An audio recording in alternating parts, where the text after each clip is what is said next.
अस्सलाम वालेकुम नाज़रीन, सियासत टीवी के प्राइम टाइम में आप सबका तहदील से इस्तकबाल है। मैं हूं फरजान अहमद। सबसे पहले पेश है प्राइम टाइम की headlines. BRS leader D Shravan की बीजेपी लीडर बंडी संजय पर शदीद तनकीदें। बीजेपी कारकुनों की बीआरएस दफ्तर पर हमले की सख्त मजम्मत। 10 मई को वज़ीर-ए-आज़म मोदी तेलंगाना का करेंगे दौरा, रियासत में बीजेपी को मजबूत करेंगे। मरकजी वजीर और बीजेपी लीडर किशन रेड्डी ने किया दावा। किसानों से इंसाफ के बजाय रेवंत हुकूमत जमीनात पर कर रही है कब्जे। टीआरएस की सदर कविता का इल्जाम, कहा हुकूमत किसानों की मदद करे। सलामती कौंसिल में आपने हरमुज पर अमेरिका और बहरीन की मुश्तरका करारदाद। अमेरिका एक तरफा मफाद हासिल करने में रखता है दिलचस्पी, ईरानी मौक़िफ़। और ईरान ने अमेरिका पर जंगबंदी की खिलाफ वर्जियों का लगाए इल्जाम, का हमलों का जवाब बगैर किसी खौफ और झिझक के दिया जाएगा। हेडलाइंस आपने देखी और पेश खबरों की तफसीलात शुरुआत करेंगे रियासती खबरों से। बीआरएस के लीडर डी श्रावण ने कहा है कि बीजेपी लीडर बंडी संजय अपने कारकुनों को इश्तिहार दिलाकर कानून हाथ में लेने की इजाज़त दे रहे हैं, जिसकी जितनी मजम्मत की जाए कम है। करीमनगर में बीआरएस लीडरों ने दफ्तर को निशाना बनाने पर डी श्रावण ने सख्त रद्द-ए-अमल का इजहार भी किया। उन्होंने सवाल किया कि क्या यही जमहूरियत और यही तहजीब है। District of the none other than the union home minister mister Bandi Sanjay, just because BRS party asked for certain clarity about the stance on the farmers issue, is this the way that Mr. Bandi Sanjay that you will provoke your people to attack on the BRS party office? Are we in democracy? Are we governed by the constitution? Is this not a Gunda Raj that being a home minister you're promoting? If in your own district you are promoting this kind of a Gunda Raj being a home minister, what kind of value system that you have that across the country you would want to implement, Mr. Bandi Sanjay? You had the audacity all along to indulge in filthy language against KCR, KTR, just because you are questioned. You have the audacity to provoke your people to go and attack the BRS party? Then how about BRS party cadre has to do against you for all the filthy language and abuses and baseless allegations that you have made? You have not even left the parents of the KTR, mother and father and all kinds of allegations that you made. You have indulged in the most uncivilized language, and to be questioned. Just because you are questioned, you have the audacity to attack on the BRS office. We strongly condemn. Whole Telangana is observing that you are shielding Mr. Revanth Reddy, who is a Congress chief minister. Being a BJP minister, you are shielding the Congress chief minister. And then you have the audacity to attack on the BJP office, BRS office. We demand the police to arrest whosoever are behind, including Mr. Bandi Sanjay. If in case he is the culprit and mastermind behind this attack, there must be action against him too. मरकजी वज़ीर BJP leader Kishan Reddy ने कहा कि 10 मई को वज़ीर-ए-आज़म मोदी तेलंगाना का दौरा करने वाले हैं। वो रियासत में पार्टी की सरगर्मियों का जायजा लेंगे और आवाम से भी खिताब करने वाले हैं। किशन रेड्डी ने भी कहा कि रेवंत ने 2.5 साल पहले जो वादे किए उसमें से एक भी वादे को पूरा नहीं किया। किशन रेड्डी ने दावा किया कि तेलंगाना में बीजेपी ही डबल इंजन सरकार के जरिए तरक्याती कामों को अंजाम दे सकती है। आइए देखते हैं किशन रेड्डी का ये दावा। 10 तारीख को हैदराबाद में बड़ा रैली होने वाला है। इसके संदर्भ में आदरणीय प्रधानमंत्री नरेंद्र मोदी जी लोकसभा चुनाव के बाद बहुत लंबे समय के बाद तेलंगाना प्रदेश के कैपिटल हैदराबाद में आने वाले हैं। उस संदर्भ में बड़ा पब्लिक मीटिंग भी होगा। इस पब्लिक मीटिंग में नरेंद्र मोदी जी तेलंगाना जनता को फिर एक बार धन्यवाद देंगे। तेलंगाना जनता से आशीर्वाद लेकर आने वाले दिन में भारतीय जनता पार्टी मजबूत करने के लिए लोगों को स्वागत भी करेंगे। उसके साथ साथ आने वाले दिन में जो तेलंगाना में डबल इंजन सरकार के लिए जो भारतीय जनता पार्टी प्रयास कर रही है, जो तेलंगाना जनता चाहते हैं, क्योंकि 10 साल बीआरएस सरकार लास्ट 2.5 years कांग्रेस सरकार पूरा जो वादा किया है एक वादा भी निभाया नहीं और तेलंगाना अभी पूरे इकोनॉमिकल क्राइसिस है, फाइनेंशियल क्राइसिस है। फाइनेंशियल क्राइसिस में सिर्फ तेलंगाना को कोई बचा सकता है, डबल इंजन सरकार मोदी जी का नेतृत्व बचा सकते हैं। इसके लिए आज 10 तारीख से जो बाम सभा होगा। बीजेपी तेलंगाना के सदर रामचंद्र राव ने कहा कि हम परेड ग्राउंड्स पर बड़ा प्रोग्राम मुनक़िद कर रहे हैं और वज़ीर-ए-आज़म मोदी के दौरे तेलंगाना के मौके पर रियासत में 8,000 करोड़ रुपए के प्रोजेक्ट्स का भी इफ्तिताह अंजाम दिया जाएगा। is organizing a massive public meeting at parade grounds. He is coming here to inaugurate some projects of worth over 8,000 crores, and on this occasion the BJP state unit, Telangana state unit, has organized this public meeting. We are expecting around 2 lakhs above crowd to attend the meeting, because after the results of the 3 states where BJP had won and 2 states where BJP's vote share has increased, including that of Kerala, the people are very enthusiastic, cadre is very enthusiastic, and they are eager to welcome Mr. Narendra Modi ji on 10th May. On 10th May, apart from other official meetings, he is going to address us, and Telangana people are waiting. TRS की सदर कविता ने इल्जाम लगाया कि राहुल गांधी के वादे और रेवंत रेड्डी की जानिब से दावों के बावजूद किसानों के मसाइल हल नहीं किए जा रहे हैं। उन्होंने कहा कि फ्यूचर सिटी बनाने के नाम पर किसानों की ज़मीनों को सरकारी कब्जे में लिया जा रहा है, जो बिल्कुल दुरुस्त नहीं है। उन्होंने हुकूमत से अपील की कि वो किसानों के हक़ में बेहतर फैसले करे। Fortunately, the land is being very seriously taken away from the farmers. The 13,500 acre initiative by the earlier BRS government, despite the protest of farmers, is now being continued by the Congress government. It is unfortunate that before coming to power, Mr. Revanth Reddy has time and again assured that the farmers' land will be restored. And Mr. Rahul Gandhi ji, who always carries a constitution, has always said that he is going to stay put with the farmers, protect their rights. But unfortunately, after coming to power, Mr. Rahul Gandhi is not even looking at the Telangana farmers. Today, the land of 13,500 acres has now increased to 30,000 acres. Now the government is saying they are going to take away 30,000 acres of farmers' rights. We are all in protest of this. Today, farmers and many civil society organizations, most of the opposition parties of Telangana are sitting here and demanding from the Congress government to immediately stop the land acquisition under the Telangana Future City project, kindly give away the lands of the Patta farmers, also kindly restore the lands of the assignment farmers which you have taken away. In compensation also there were differences. In terms of giving their rights also there is a lot of difference. So we are demanding, this is a very fertile land. Instead of providing water, you are taking away their lands. We are going to protest very severely. Jai Telangana.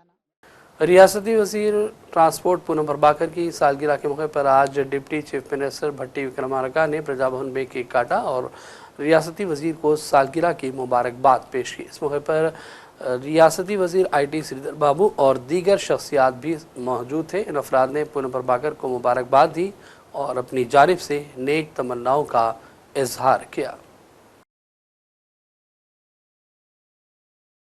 Hyderabad embarkation point से आज़मीन हज की रवानगी का सिलसिला जारी है। ताहल 10 काफ़िले पहुँच चुके हैं। मक्का पहुँचने वाले तमाम आज़मीन बखैर व आफ़ियत हैं और इबादत की अंजामदही में मसरूफ़ बताए गए हैं। आज 10वें काफ़िले की रवानगी भी अमल में आई। इस मौके पर मुनक़िदा तक़रीब से सदरनशीन तेलंगाना रियासती हज कमेटी खुसरो पाशा, हज़रत मौलाना सैयद शाह उल्लाह क़ादरी, हज़रत मौलाना शाह मोहम्मद बहाउद्दीन फ़ारूक़ी और दीगर कई शख्सियात और उलमाए कराम ने खिताब किया और आज़मीन हज को इस मौके पर नसीहतें की। अस्सलामुअलैकुम, बिस्मिल्लाहिर्रहमानिर्रहीम। हम ओडिशा स्टेट हज कमेटी से आए हैं और हम हाजियों के खिदमत के लिए जा रहे हैं हज इंस्पेक्टर बन के, जो अल्हम्दुलिल्लाह पहला बार है ये ओडिशा के कोई हज इंस्पेक्टर यहाँ पे आए। अल्हम्दुलिल्लाह यहाँ का इंतजाम और यहाँ के जो रहन सहन और इनके बस की सर्विस वगैरह सब बहुत बेहतरीन इंतजाम है और दुआ करें कि आप और भी तरक्की करें इस हुकूमत को और हमारा जो हज का जो सफर है आसान फरमाएं, सब हाजियों को हज मगरूर फरमाएं। आमीन। हाँ, हमारे ओडिशा में से 96 हाजी आए और मैं उनके साथ में हज इंस्पेक्टर, स्टेट हज इंस्पेक्टर बन के आया हूँ उनके खिदमत के लिए। मैं दुआ करें कि मैं जो खिदमत के लिए आया हूँ वो बेहतरीन से बेहतरीन उनका खिदमत करें और पूरे इंडिया के खिदमत करें। वहाँ खाली उड़ीसा नहीं, पूरे इंडिया के जो हाजी हैं उनके खिदमत के लिए दुआ करें। मैं 96 हाजी इस साल जा रहे हैं हैदराबाद एम्बार्केशन पॉइंट से। हमारा 3 साल से हुज्जाज किराम यहाँ से जा रहे हैं। यहाँ की हुकूमत के हम शुक्रगुजार हैं। Chairman honourable chairman sir Khusru Pasha साहब और एग्जीक्यूटिव अफसर, जितने वॉलंटियर्स हैं, जितने मेंबरान हैं, सबके हम शुक्रगुजार हैं। बहुत ही अच्छा इंतजाम है रहने का, खाने का, दावत का निजाम जो है, खिलाते हैं खाना मेहमान को। हम लोग बहुत खुश हैं। हमारे हाजी भी दूसरी जगह से भी जाते हैं लेकिन यहाँ जाने से बहुत खुश होते हैं। यहाँ का इंतजाम बहुत अच्छा है। हम दुआ करते हैं अल्लाह ताला और भी तरक्की दे। जो लोग इस इंतजामियत में लगे हैं, चेयरमैन साहब, यहाँ की हुकूमत, यहाँ पर सादगी आए, हुकूमत को और भी ताकत मिले, लोग जो है और भी यहाँ से हज पर रवाना हो, ये हमारी दुआ है। दुआ करते हैं अल्लाह ताला सबको खुशहाल रखे। अस्सलाम वालेकुम।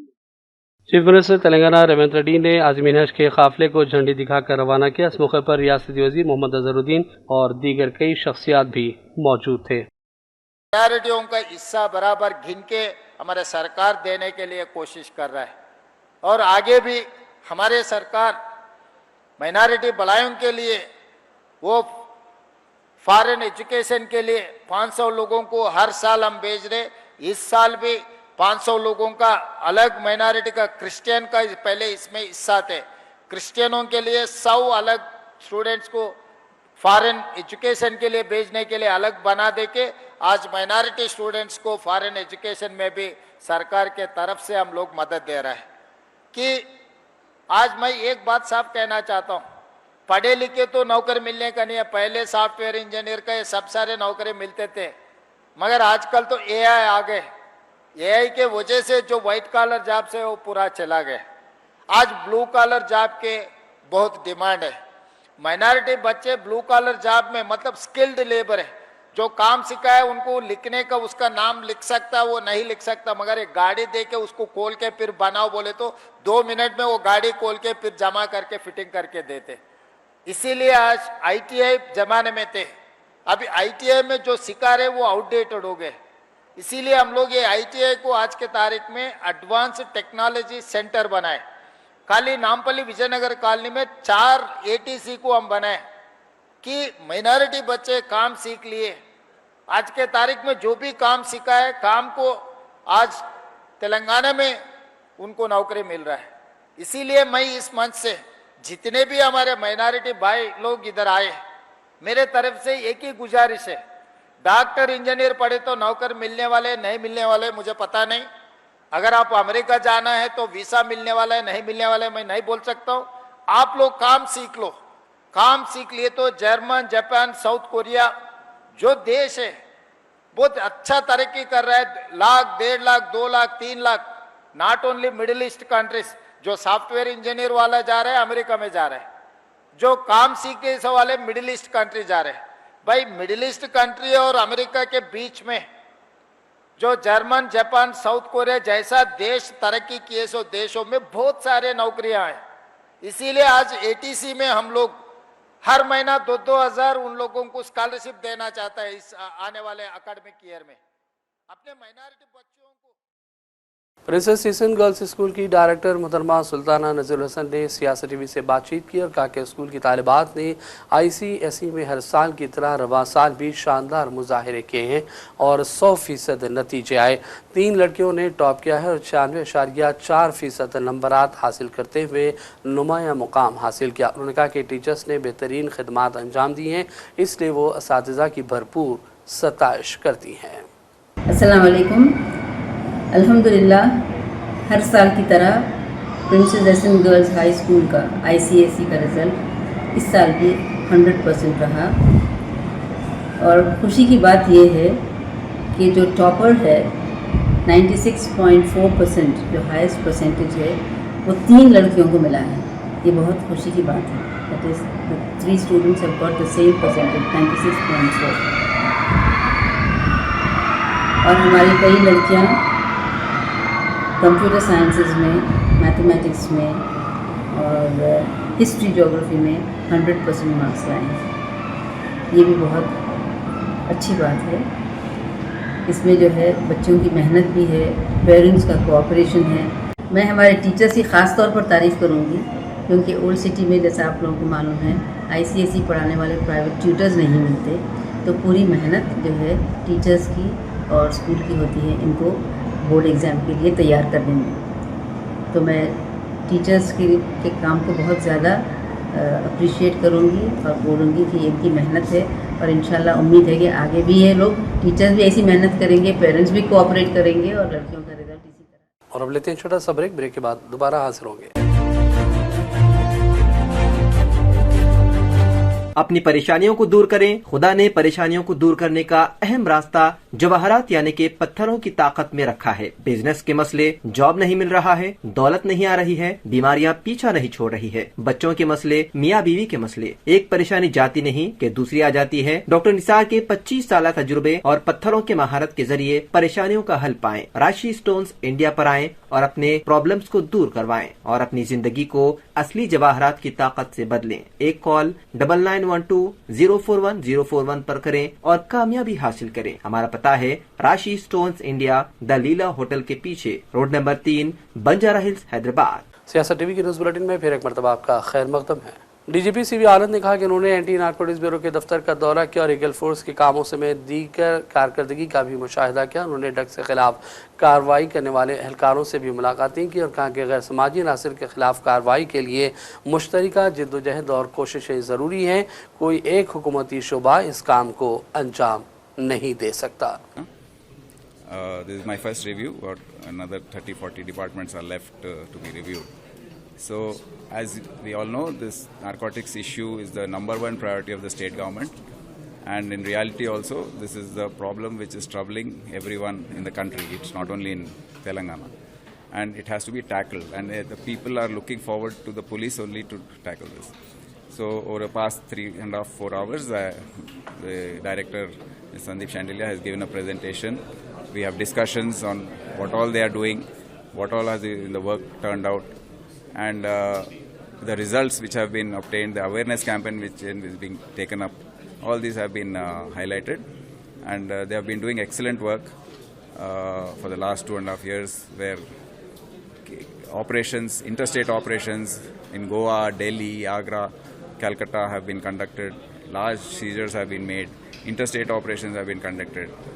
So what I noticed in the end was that perhaps the activity of the Eagle Force and maybe a few units like Hyderabad City Police, Cyberabad are doing it, but remaining state officers, unit officers like SPs and Commissioners of Police perhaps need to pull up their socks on this front. They need to contribute, they need to understand that it cannot be tackled by a single agency or a single group of officers. Everyone has to fight this at the regional level, at the field level, and that is what has been noticed, and that will be taken up. Whatever shortages are there in terms of manpower is a reality, and we have the greyhounds and all, the force of which is being reduced in light of the Maoist activities going on. That in the redistribution, specific focus will be paid on the allotment to Eagle, the narcotics, and also cybercrime, traffic management, and such upcoming areas of concern for the police, which public is expecting us to do. The awareness campaign, which is being taken up on a big extent by the Hyderabad के जुबलीहिल्स में एक अफसोसनाक वाक़या पेश आया, जहां retired IPS officer विनय रंजन की अहलिया का कत्ल कर दिया गया। इत्तला मिलते ही पुलिस मौके पर पहुंच गई और मुकदमा दर्ज करते हुए तहकीकात का आगाज़ कर दिया गया है। इब्तदाई जांच के मुताबिक शुबा ज़ाहिर किया जा रहा है कि घरेलू मुलाजमा गलपनाने रकम के लिए इस खातून का गला दबा कर कत्ल किया है। वारदात में उसके साथियों के भी शामिल होने का शुबा ज़ाहिर किया जा रहा है और इस खातून का ताल्लुक नेपाल से है। VC सज्जनान ने भी मुकाम वाक़या का मुआयना किया, सूरत हाल का जायज़ा लिया। मीडिया से बातचीत में कहा कि पुलिस मुख्तलिफ पहलुओं से इस पूरे मामले की जाँच कर रही है।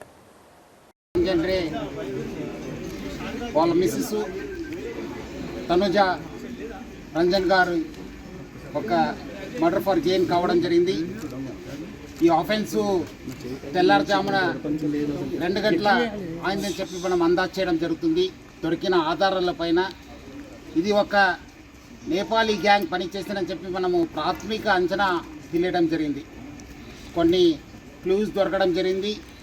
ఆ క్లూస్ ఆధారపైన పోలీస్ టీమ్స్ కూడా వర్కౌట్ కావడం జరుగుతుంది.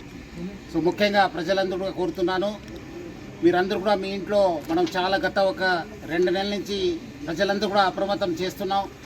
ఈ నేపాలీ గ్యాంగ్స్ వల్ల అప్రమత్తం ఉండండి అని చెప్పి మన దగ్గర కాకుండా బెంగళూరు, బాంబే, పుణే దేశవ్యాప్తంగా చాలా చోట్ల కూడా ఈ ఒక నేపాలీ గ్యాంగు ప్రాపర్టీ ఆఫెన్స్ చేయడం జరుగుతుంది. ఇంట్లో ఎవరు లేనప్పుడు లేదంటే ఏదో ఫంక్షన్ వెళ్ళినప్పుడు ఇలాంటి నేరాలకి పాల్పడుతున్నారు.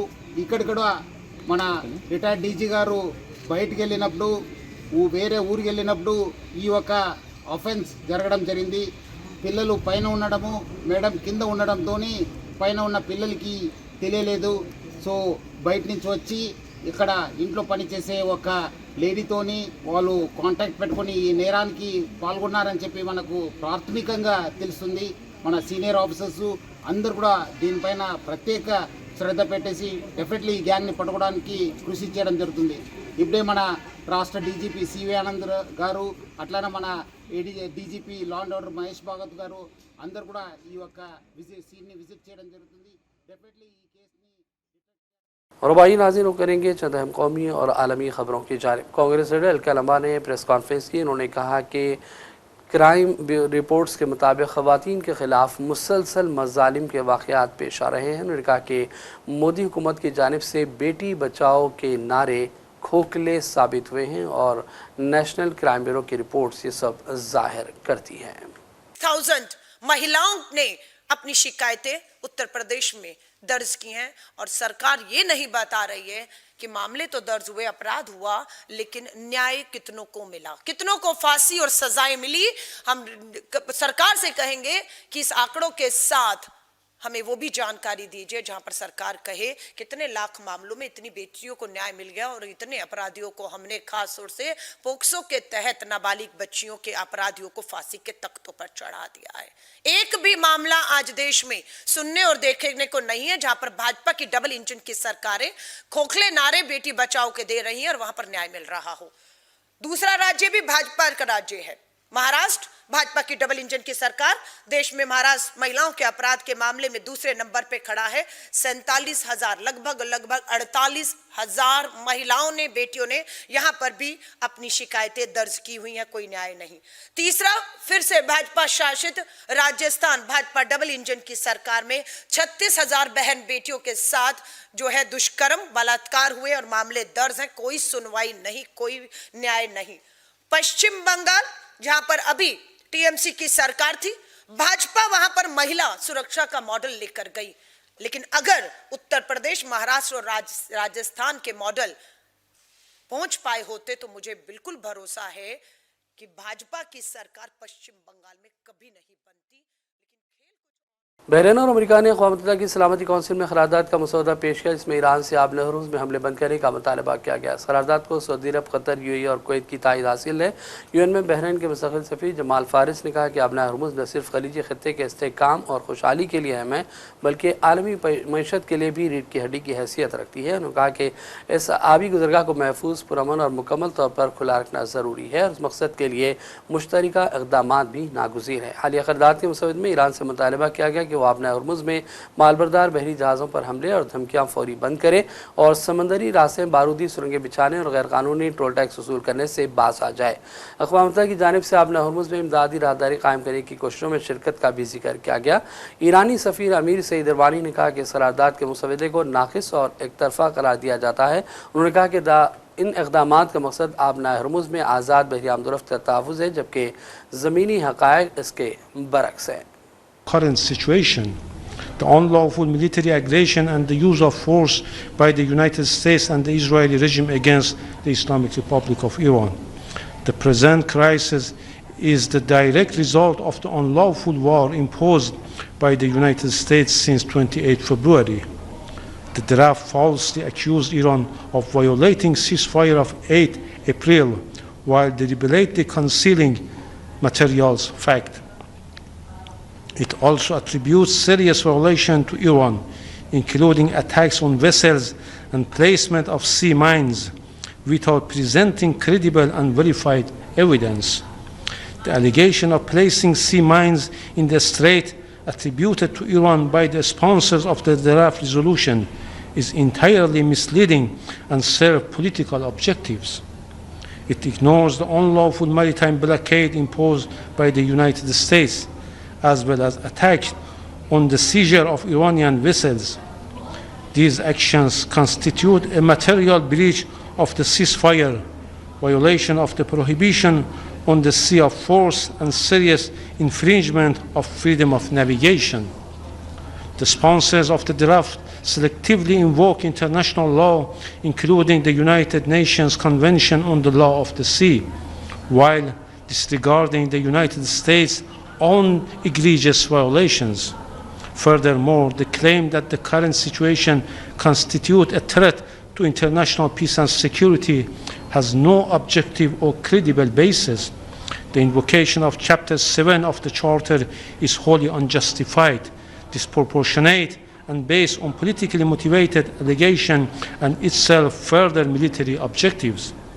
If adopted, this resolution would seriously damage the credibility and impartiality of the Security Council. It would politicize the Council's America और ईरान के दरमियान जारी का हालिया तनाव में उस वक्त शदीद मोड़ देखने में आया जब जुमेरात को दोनों ममालिक की अफवाज ने एक दूसरे पर गोलाबारी की। इन झड़पों में गुज़श्ता एक महीने जारी जंगबंदी के लिए अब तक का सबसे बड़ा इम्तिहान करार दिया गया। तहम इस कशीदगी के बावजूद तेहरान ने कहा कि सूरत हाल मामूल पर है, जबकि वाशिंगटन ने वाज़ेह किया कि वह मामलात को तूल देने का ख्वाहिशमंद नहीं है। खलीज फारिस में भी ये ताज़ा झड़पें ऐसे वक्त में आई जब वाइट हाउस ईरान की जानिब से अमरीकी तजवीज़ के जवाब का मुंतज़िर है, जिसका मकसद लड़ाई को मुस्तकिल तौर पर रोकना है। अमरीकी सदर ट्रंप ने मीडिया से बातचीत में इन झड़पों की अहमियत को कम करने की कोशिश की और कहा कि जंगबंदी अभी बरकरार है और ईरानियों ने आज हमें छेड़ने की कोशिश की, जिसका हमने जवाब दिया और उन्हें पीछे ढकेल दिया। ट्रंप के मुकाबले ये एक आर्जी वाक़या था जिससे वसी तर मुज़ाकिराती अमल पर फ़र्क नहीं पड़ेगा। But we got them out, and we had 11,888 murderers allowed into our country. We got them out. We got many of them out. We're looking for quite a few, but we got many of them out. And the crime rate is, as you know, the murder rate in the country is down to the lowest it's ever. It's down to, in 1900, 125 years, lowest in recorded history. And that's good. So we're very happy about that. And that goes hand in hand with fixing things up. So as Doug said, I heard 19 or a lot of founders, about 19, maybe more than that. Lafayette Park is beautiful. I made that contribution. It's a pretty significant contribution. And Lafayette Park is being rebuilt. We have tremendous amounts of things going on around Lincoln. I think to me the most exciting of all is going to be the Triumphal Arch. We're going to build one of the most beautiful arcs in the world. If you look at Paris, in Paris, they have the Arc de Triomphe. It's their #1 tourist attraction, even more so than the Eiffel Tower. And we're going to have one that's more grand, even more grand, because that's one of, I would say that's the best right now. There are 59 Triumphal Arcs throughout the world, and this will be number 60. And many of them are very old. Some are 600-700 years old. And they represented triumph. They were usually a victory, a military victory. But we are going to have one that's going to be, I think, superior to anybody else's. It's going to be a little bit larger and I think a lot more beautiful. So, and that's going to start, I would say, very soon. It was supposed to be built, you know, the circle by the bridge, by the river. It's going to be, I think it's going to be something that will be so special. It's been there like that. It used to be a dirt path. And it wasn't built because of the Civil War. Civil War got in the way. The Eagles are up. They were built later, but the Eagles are up. But they haven't been, it hasn't been built. And people, a lot of times, they'll be going over. ईरानी सरकारी media के मुताबिक Iran ने America पर जंगबंदी की खिलाफवर्जी का इल्ज़ाम लगाया। तर्जुमान खातिबुल अंबिया हेडक्वार्टर ने कहा कि अमेरिका ने जजीरे के साहिलों पर खित्ते के कुछ ममालिक के ताउन से शहरी इलाकों पर फ़िज़ाई हमले किए। तर्जुमान खातिबुल अंबिया हेडक्वार्टर्स ने कहा कि अमेरिका ने 2 ईरानी बहरी जहाज़ों को निशाना बनाया। एक ईरानी ऑयल टैंकर को ईरानी पानी में इलाक़े जासिक के करीब निशाना बनाया गया। दूसरे ईरानी जहाज़ को फुजैरा बंदरगाह के सामने हुर्मुज़ में निशाना बनाया गया। अमेरिका ने खमीर, सीरिक और जज़ीरा खुशुम में फ़िज़ाई हमले किए। तर्जुमान ने कहा कि ईरानी फ़ौज ने फौरी जवाबी कार्रवाई में आपने हरमुज़ के मशरिक़ और चाबहार बंदरगाह के जुनूब में अमरीकी फ़ौजी जहाज़ों पर हमला किया, जिससे उन्हें काफ़ी नुकसान पहुँचा। तर्जमान ने अमरीका और ख़त्े में अमरीकी इत्तेहादियों को ख़बरदार किया कि ईरान किसी भी जारहियत का बग़ैर किसी झिझक के भरपूर और बिला खौफ व ख़तर जवाब देगा। और आखिर में हेडलाइंस पर डालेंगे एक और नज़र। बीआरएस लीडर डी श्रावण की बीजेपी लीडर बंडी संजय पर शदीद तनकीदें, बीजेपी कारकुनों की बीआरएस दफ्तर पर हमले की सख्त मजम्मत। 10 मई को वज़ीर-ए-आज़म मोदी तेलंगाना का करेंगे दौरा, रियासत में बीजेपी को मजबूत करेंगे, मरकजी वजीर और बीजेपी लीडर किशन रेड्डी ने किया दावा। किसानों से इंसाफ के बजाय हुकूमत ज़मीनात पर कर रही है कब्जे, टीआरएस की सदर कविता का इल्ज़ाम, कहा हुकूमत किसानों की मदद करे। सलामती कौंसिल में आपने हरमुज़ पर अमरीका और बहरीन की मुश्तरका करारदाद, अमरीका एक तरफा मफाद हासिल करने में रखता है दिलचस्पी, ईरानी मौक़िफ़। और ईरान ने अमरीका पर जंगबंदी की खिलाफ वर्जियों के लगाए इल्ज़ामात का हमलों का जवाब बग़ैर किसी खौफ और झिझक के दिया जाएगा। प्राइम टाइम का सिलसिला फ़िलहाल यही ख़त्म करते हैं। मोहम्मद फरजान अहमद को पूरी टीम के साथ इजाज़त दें। देखते रहिए सियासत टीवी। अल्लाह हाफ़िज़।